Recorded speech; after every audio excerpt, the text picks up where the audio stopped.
ملګرو د نن ورځې چې کوم اهم ترین اپډیټ دی ادر سره شریک کوم خو مهرباني وکړئ چې ویډیو د ټولو ملګرو سره شیر کړئ. اوس ما د دې پالش خبره کړې وه په دې پالش کې دا عظما بخاري نه دا ډېره په ټاپ باندې ده لکه د دې دونه داسې کار نه کوي د دې سوچ نشته دی. رانا ثناء الله د دې خبرې انکشاف وکړو د دوی د پارټۍ کس او اهم کس چیرې عمران خان صاحب په چې کوم مذاکرات دي په هغې کې دلچسپي نه اخلي خو تاسو سره ما ډیټیل شریک کړي وو چیرې دغه خوفیه ساتلی شوی دی چې عمران خان صاحب دپاره منتونه کېږي نواز شریف په مخه ورځي کس ورلیږي چېرې سوال درته کو زما سره کښېنه نو په هغې باندې عظما بخاري دغه ټویټ کړی چې یہ منہ اور مسور کی دال نواز شریف به وایي اوس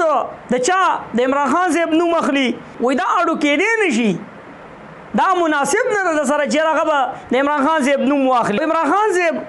وایي د یو کال یو نیم کال نه مخکې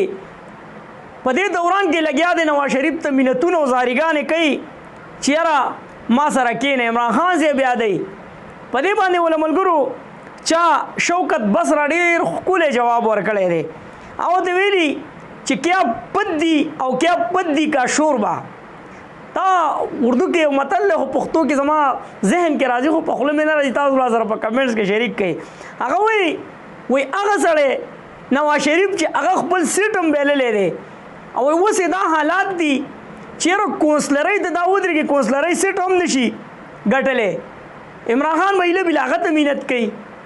په دې باندې ورله جواب ورکړی دی او په دې باندې عظما بخاري له شاباسۍ هم ورکړه چې شاباسي د چا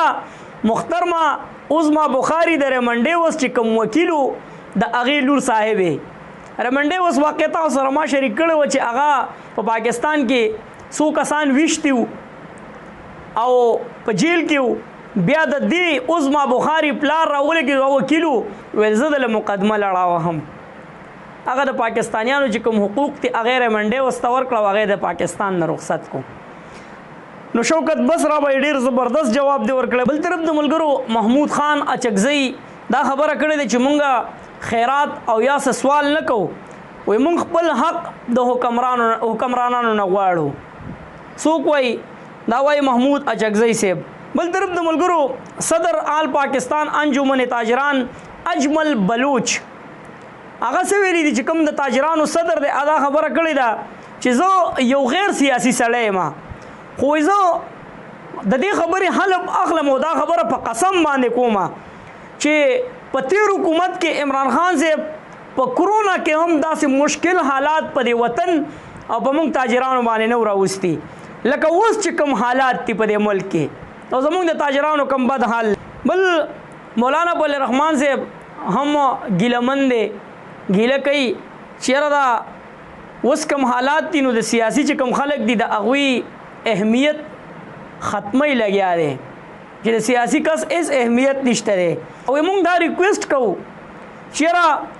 سیاسي خلکو له دې غټ اختیارات ورکړی شي. د ځینې وخت کې د پوج ته دعاګانې هم کوم تاسو به راباندې اوس ډېر غټ تنقید کوئ منم بالکل له تنقید هم حق دی چې راباندې وکئ خو دا سیاستدان چې کوم وایي ما له اختیار راکړه نو دې په دې 15 یا 80 کاله کې دې ملک له کړي څه دي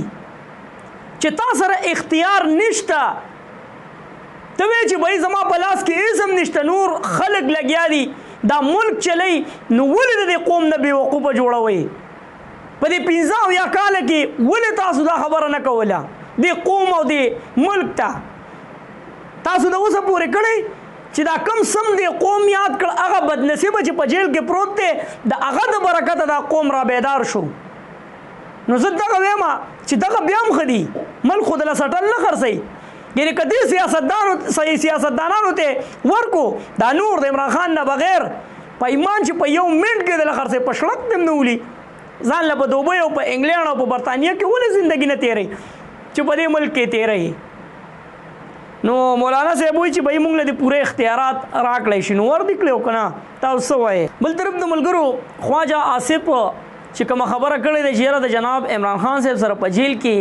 3310 موبایل دی کم یو پخوانی نوکیا 3310 نو په دې باندې نعیم حیدر پنچوتا